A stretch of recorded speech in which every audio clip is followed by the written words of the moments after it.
nobody really mass produces 14th century Renaissance fair clothing. So maybe that's my next niche. I don't know. Left. I Yeah. think another big thing that you do is thrifting, which one hand, it's just fun for you. I think you enjoy going to the different stores in and around your area, Hmm. finding very unique pieces. There's times to where let's just say with clothing, although I know you venture outside of just clothing, Sure. but clothing's a big thing for Anna because you tune in and she's found something to where she looks like a medieval princess of sorts. And then the next Yeah. time she looks like somebody on Little House on the Prairie. And then You never you know. you just never know. It's just always for fashion sense. It's kind of cool following Anna because she's into all this stuff.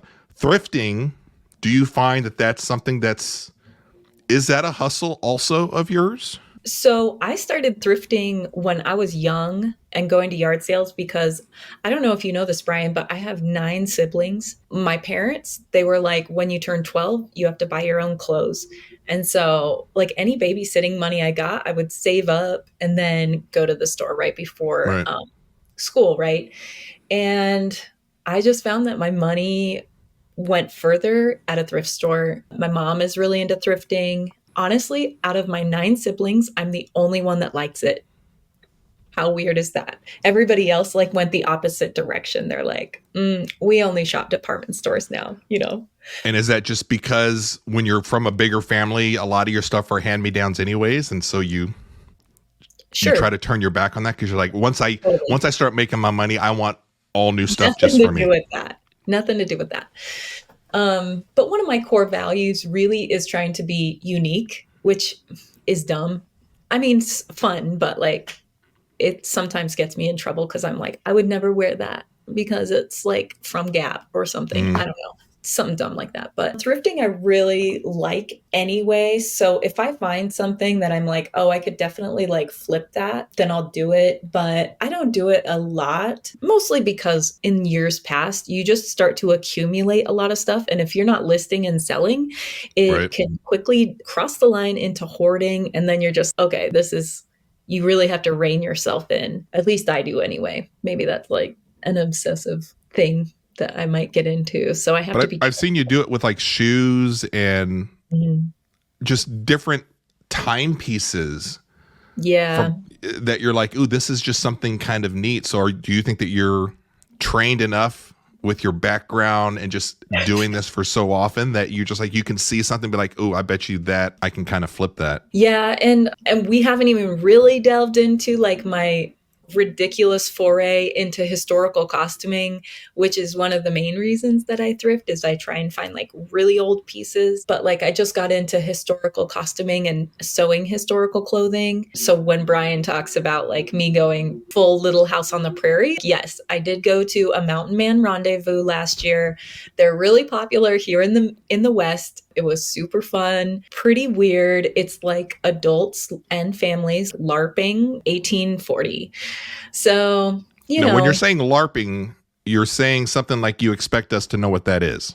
oh, okay. So for those that don't know, a LARP is like a live action role play where you pretend like you're in an era. So like at the Mountain Man Rendezvous, they'll have tomahawk throwing, or the women will throw cast iron skillets. The one who lands closest to their husband out in the field, like wins a prize, Dutch oven cooking. Anyway, I joke around like LARPing is mostly like D&D and medieval things like that. But Sure. really like a Mountain Man Rendezvous is LARPing. Sorry to burst anyone's bubble. But Y'all are pretending. I've seen you showcase different kind of patterns that you've gotten into, and I think even within the last few years, you took up like sewing, like creating Hmm. these dresses and stuff from certain periods. Are you when you make these, are you using them and then selling them, or are you making them to sell them? Could you No. do that?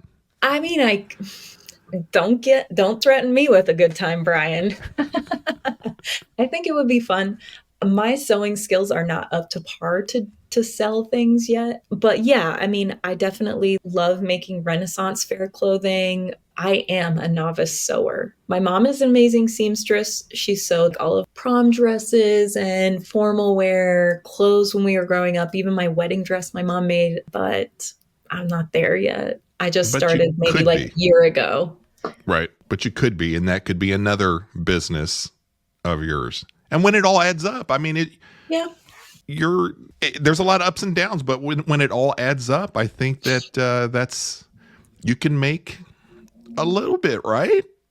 Maybe. I don't know. I haven't done any field work in that. I don't know. But I think it's a fun idea. I think there's a lot more time and energy that goes into sewing and making sure something looks really good because sorry, the people who sew in sweatshops so good Mm-hmm. Yeah. usually, and they're Well, they got fast. the little hands because they're children or whatever, right? Right, right. And so people have this idea clothing should be $20. The fabric is at least 60. So I don't know. There's just a lot of price breaks that happen in You fast can't fashion. compete with sweatshops and then doing the stuff that you're Right, kind of getting into. It's not. right. It's two completely different things. Yeah. But nobody really mass produces 14th century Renaissance fair clothing. So maybe that's my next niche. I don't know.